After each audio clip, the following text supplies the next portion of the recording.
Everybody, Elisa here with another Vera Bradley bag of the day.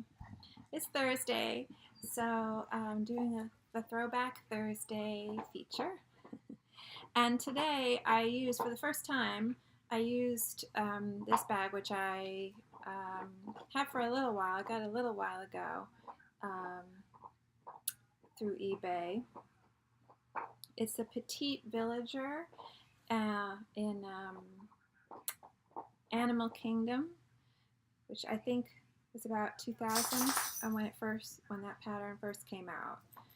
I think it may have been out for a few years before it was retired. So, I don't know exactly what year this bag is from, but the pattern started in 2000. So that's fairly good vintage age, I would say. And I always talk about how I really like prints with animals in them, and so I always look on eBay at Animal Kingdom. It's a challenge because you're trying to avoid getting too many awkwardly cut off animals, but what are you going to do? There's always going to be some, and there are some on here. But I have a particular fondness for zebras and elephants, and this bag had some good ones. And it was in really great shape and not very expensive, so I decided to go for it. It's a little bit smaller bag than I normally would go for, but the print was really what was driving me, and the condition of it, and the fact that I knew it had a removable base and I could wash it, if it really needed it. I always wash everything, but you like your stuff to not look too beat up when it comes to you. So I'll just put it on for a minute and sort of get up a little bit so people can see the size. But you can see it's really a smaller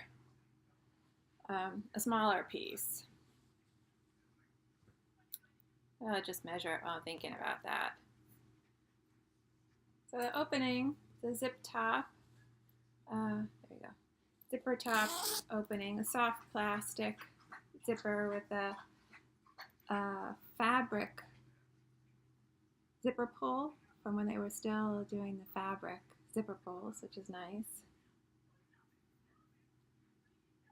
The opening is 11.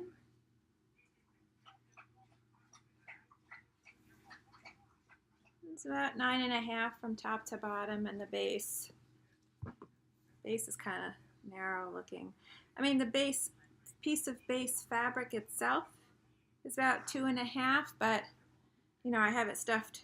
I have the bag stuffed with stuff, so it's about 4 inches wide. So there's some flexibility there. Yes, I know, it's interesting. Strap drop, right. Strap drop is 10. So on the outside, the back has no pocket, slip pocket or anything, but the front has a slip pocket, not too deep. It goes down to this seam here, and a Velcro flap pocket on top of that. I'm not a big Velcro fan, but it's not a deal breaker for me here. And this, the pattern is what's important. So I just really try to get it up in there good. And it is washed, so the colors are popping a bit more than they did originally, but it was in really good condition, not very faded. So here is the one decapitation that is unfortunate, and it is a zebra, but right above it you have a full zebra. It's unfortunate sometimes with a bag design like this where the straps come over and you're sort of missing a bit of the animals there, but you get that nice elephant there and giraffe and leopard up on the top, this top band. There's another band on the bottom. There's another zebra and elephant and the leopard again.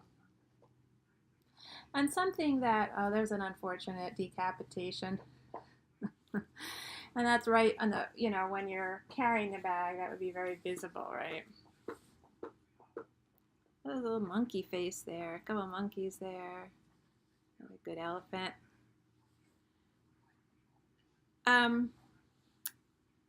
Oh, monkey on the bottom. So what strikes me about this pattern, though, that's kind of neat, is that it's very like arts and crafts movement kind of pattern, and it looks like William Morris prints, if you're familiar with William Morris. And so I just called up a couple online just to give people an idea. I mean, I think whoever designed this fabric was definitely influenced by this style. There's another William Morris. He was a British textile designer and artist, among other things. I think you can really get a feel with all the foliage and how it's treated in this, how that may have, really been influencing what's going on here, both in the blue background and the green leaf, vines scrolling all over the pattern. So I think that, for me, that's part of why this pattern is so appealing.